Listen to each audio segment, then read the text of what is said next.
வணக்கம். நான் டாக்டர் வரதராஜன், புற்றுநோய் சிகிச்சை நிபுணர், ஐஸ்வர்யா ஹாஸ்பிட்டல். இப்போ இந்தியாவில் வந்து 7 நிமிஷத்தில் நுரையீரல் புற்றுநோயை க்யூர் பண்ணுறதுக்கு மருந்து இருக்குது அப்படிங்கிற மாதிரி நியூஸ் வந்திருக்கு. அதில் வந்து ஆக்சுவலாக பாதி விஷயம் உண்மை, பாதி உண்மை இல்லை.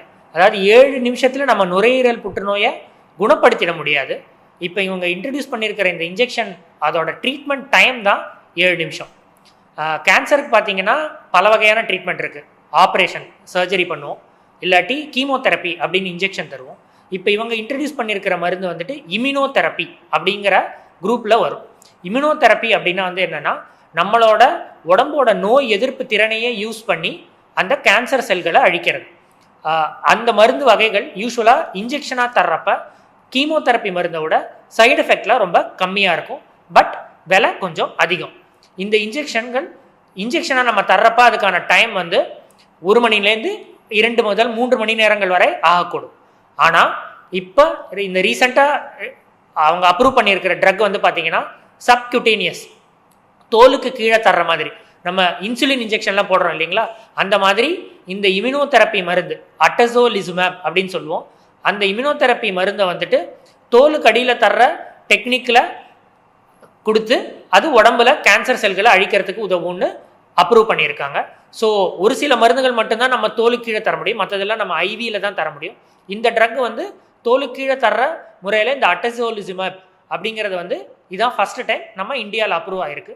இந்த அட்டசோலிசுமேப்ங்கிறது வந்துட்டு இம்யூனோதெரப்பிலேயே லங் கேன்சருக்கு நல்ல ரிசல்ட்ஸ் கொடுக்கக்கூடிய ஒரு மருந்து.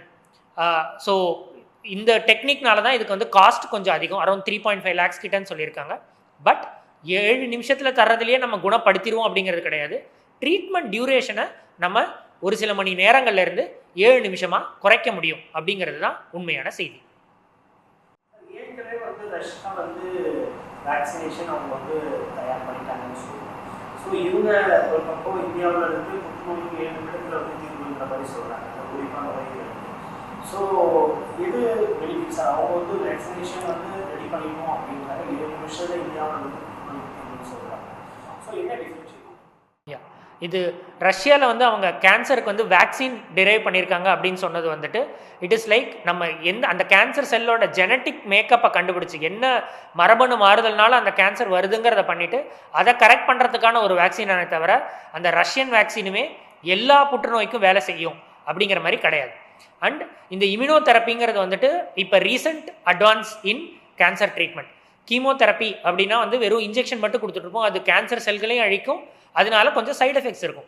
பட் இந்த இம்யூனோதெரப்பியில் என்ன ஆகும்னா, நம்ம உடம்போட நார்மல் நோய் எதிர்ப்பு திறனை தப்பிச்சு தான் இந்த கேன்சர் செல்கள் வளரும்.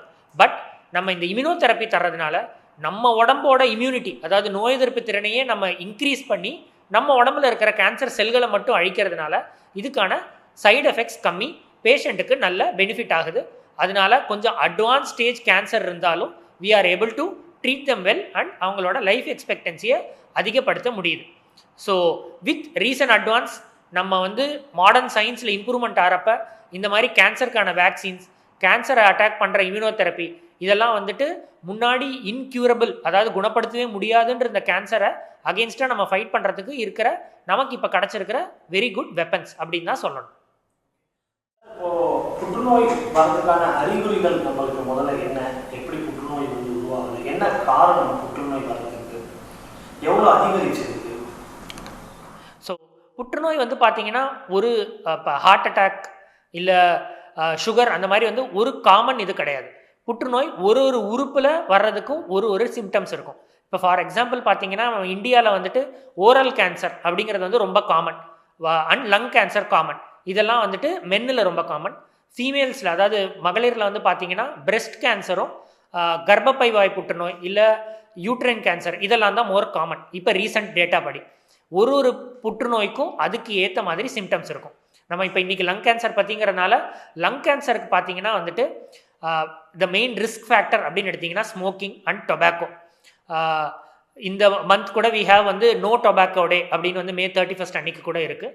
அண்ட் டொபாக்கோ வந்து கிட்டத்தட்ட 5 பேரில் 4 பேருக்கு வந்து புற்றுநோய்க்கான காரணம் வந்துட்டு டொபாக்கோ தான். 5 ஓரல் கேன்சர் வருதுன்னா அதில் 4 பேருக்கு வந்து டொபாக்கோ தான் மெயின் காரணம்.